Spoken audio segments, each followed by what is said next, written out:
In a small compound behind a busy junction in Abuja, 3 girls shared one tiny room with one dream: soft life. Amaka, Dera, and Bisola. Every evening, they would sit outside on a wooden bench, watching Instagram videos of Lagos babes, champagne, yachts, Dubai trips, men spraying dollars.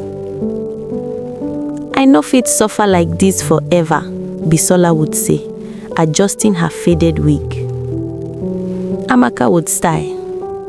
"See those girls now, skin like milk, body like hourglass.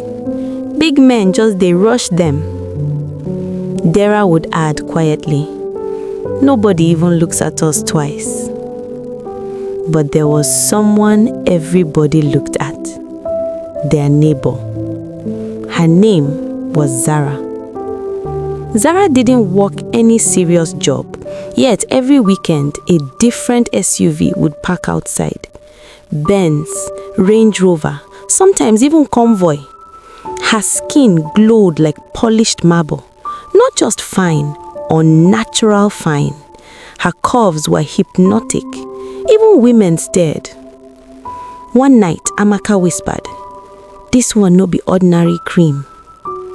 The 3 of them decided they must find out Zara's secret. They started befriending her, helping her fetch water, complimenting her outfits, pretending admiration. Zara would just smile. One evening, she looked at them for a long time and said softly, "You girls want to glow?" Their hearts jumped. She didn't smile this time. "There is a place." 2 days later, she took them to Wuse Market. The market was loud, normal, full of traders shouting prices, but Zara walked confidently through narrow corners they had never noticed before. Then she stopped at a tiny space between 2 fabric shops. "Enter," she said.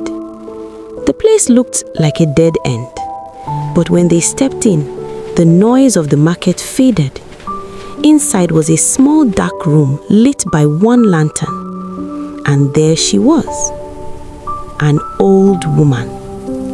Her back bent, eyes too bright, smile too wide.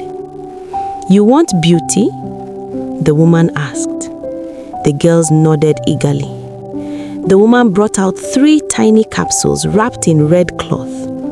"Put one inside your food every day," she instructed. "No miss day, no tell anybody. Beauty has appetite." They didn't understand the last part. They didn't ask, they paid and left. When they came out, the space behind the fabric shops looked completely normal, as if nothing had ever been there. That night, they cooked rice. Amaka opened her capsule first. She poured it into her plate. For a second, the powder sat there. Then, it moved. Tiny white worm-like threads appeared on top of the food, wriggling. Bisola screamed.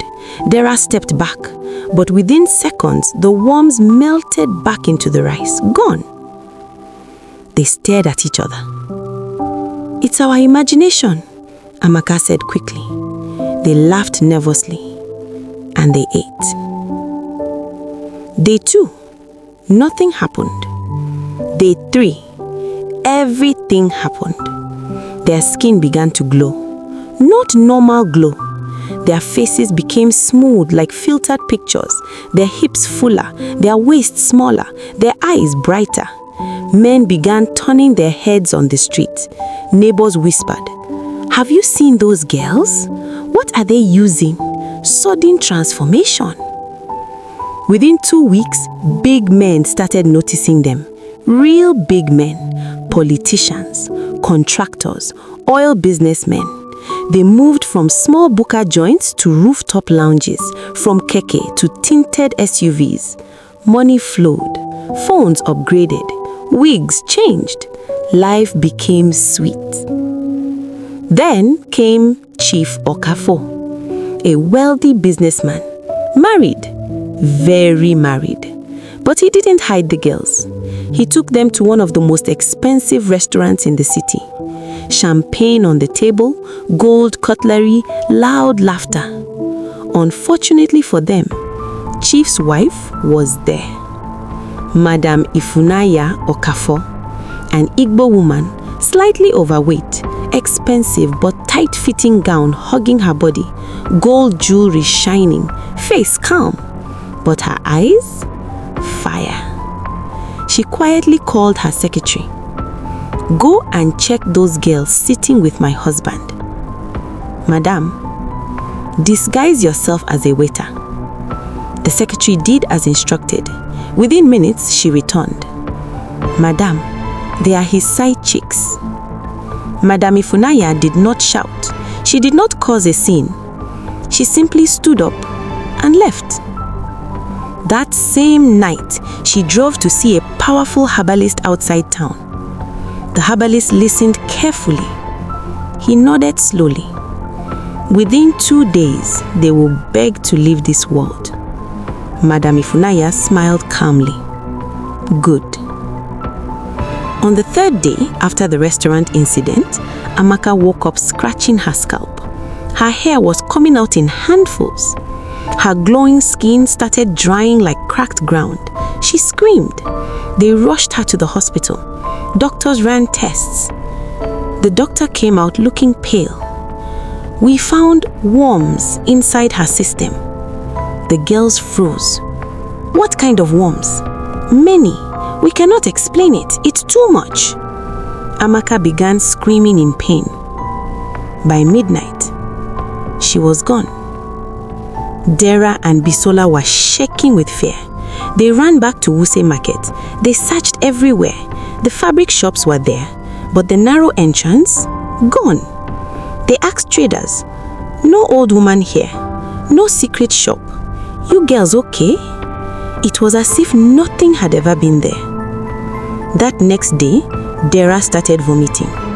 At first it was normal, then blood. She began urinating blood too. Her body swelled painfully. She kept crying, "I no want again, I no want beauty again." But by the third day, she died. Bisola was alone, terrified. She locked herself inside their room. By midnight, neighbors heard her screaming. When they broke the door, she was lifeless, her once glowing skin dull and dry. The compound people were silent for weeks. They whispered about the girls' sudden wealth, their sudden beauty, and their sudden deaths. Zara? She moved out quietly. No one ever saw her again. And sometimes, traders in Wuse Market say that if you walk too deep between two fabric shops at sunset, you might hear an old woman asking softly, "You want beauty?"